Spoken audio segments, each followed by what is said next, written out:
Hello everyone, welcome to another episode of TCG Talk, back today with another video. And in today's video, I'm going to be going over the Battle Hardened Philadelphia that took place this weekend, as well as the PTI event on Sunday. Talk about the meta, who placed top 8, how it all shaked out, and then give my general thoughts on the meta as we head into the Pro Tour at the end of this month in the next 10 days.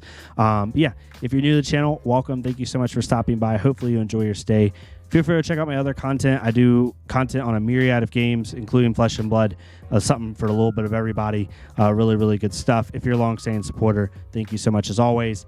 For anyone, feel free to check out the Discord down below. Our Discord, the TCG Talk Discord, is over 500 members now. It's insane.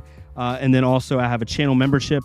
If you've been watching for a while and you want to support in a different way, you can get access to a couple different giveaways on the channel based off the tier that you subscribe to, and it's just another way to support the channel. Anything we get goes right back into the channel, so thank you all so much for that. But the Battle Hardened Philadelphia, this was the meta. We had 162 players, 8 rounds, and just for anyone that's probably wondering what that 5 is in the bottom right, I think 5 people registered but then didn't register a hero and dropped for whatever reason, so I think that's what the 5 is. But this is a really interesting one. It's very diverse. As you can see, a lot of different heroes represented. A lot of different heroes. We'll kind of go from the top down. The top line itself, KO and Jeremiah being the top 2 makes complete sense to me. We've talked about in a previous video. I think those 2 are the 2 best decks in the format right now. I think that they're the most consistent decks. They have the most consistent matchup spread across the board. They don't have a lot of polarizing matchups. Like KO can struggle into Kasai, but it's winnable.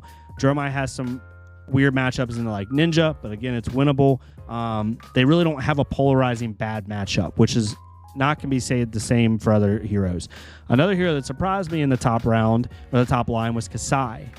I know there's a lot of Kasai stands out there. She's been doing relatively well during RTN season, but at a big event like this, she has 2 matchups that are very polarizing, not in her favor. One is Dromai, and the other being Kano, right? And because of that, I didn't think we'd see as much of her. I thought we'd see 8 or 7. She'd be where Azalea is right now, and where Bravo. I didn't think she'd be the 3rd most represented deck. I thought the 3rd most represented deck was going to be Victor, followed by Leviah and maybe Dash. So that was very interesting. Seeing 10 Reinhardt, I'm surprised it's that many, that high on the meta board, but it's not surprising me that it was represented in general, because Reinhardt, in my opinion, is the biggest counter deck right now in the meta. It does pretty well, it goes well in the Dromai. Kasai can be a little rough, but it's definitely a matchup you can win and figure out. It's good in the Guardian. It can win into aggro now because of the tools it's gotten. Just a really good deck right now in this format. Kano being at 9 doesn't surprise me either. Kano's been a deck. It's a real deck now. It's not a deck that's just a week 1 thing. It's not a deck that only is good when people prepare for it. No, the deck's just a good deck right now. You could argue that Kano is the 3rd best deck in the format behind Jeremiah and KO, in my opinion. I think it's very reasonable. On the second line, the one thing that surprises me the most is the closeness between Victor and Bravo. I thought Victor would be at 12, 13, and Bravo is going to be 5 or 6 or 7. I didn't think they'd be that close. I think a lot of people might have just comfort picked Bravo because they weren't sure what to run. But I think Victor's the better Guardian right now, and I'm surprised they're that close together. Also, seeing Uzirian been set over Katsu and Bolton was really surprising. I thought we'd see more Bolton. I thought Bolton would be at 7 or 8, 6 or 7.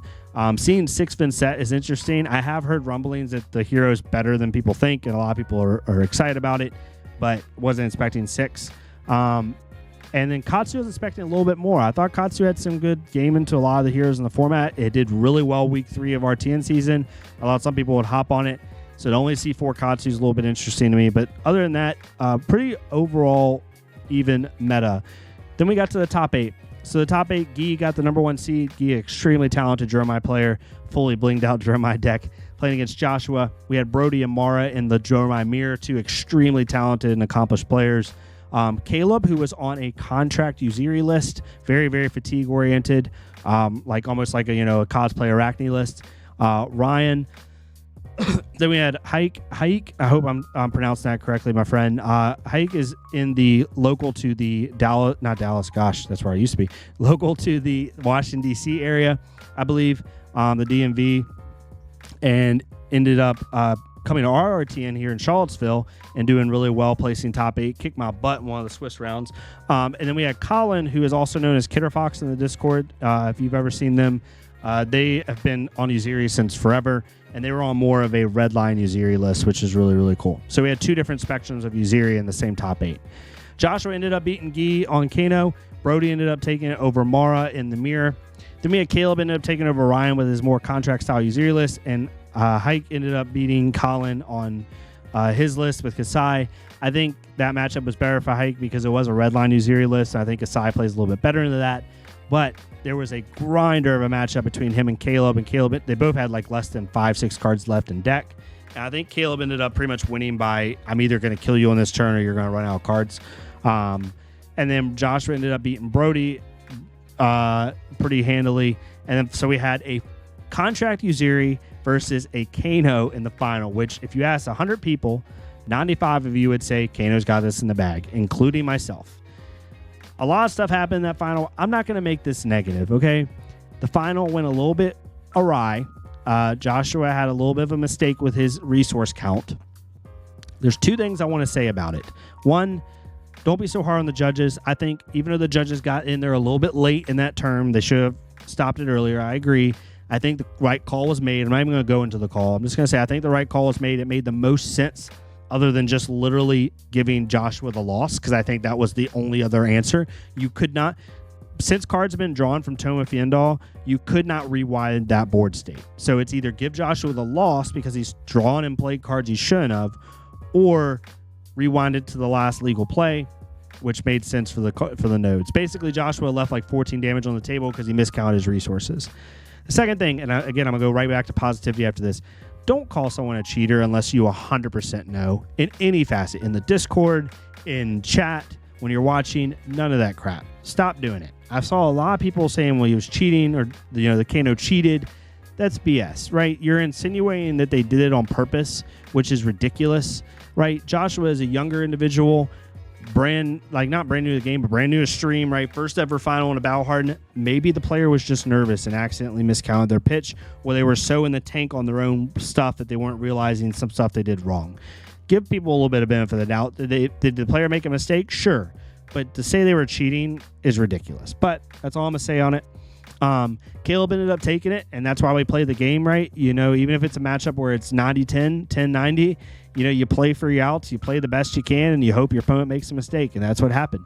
So Caleb ended up taking it on contract Uziri. I ended up thinking they pulled a gold foil adaptive plating. I saw him open it. It's pretty crazy. So really, really cool there. Uziri wins another Battle Hardened, 40 more points for Uziri. Really, really cool. Congratulations to Caleb. Then we had the PTI event. This one was very even across the board. Nothing too crazy about this. A little bit less KO. Maybe people were trying different things.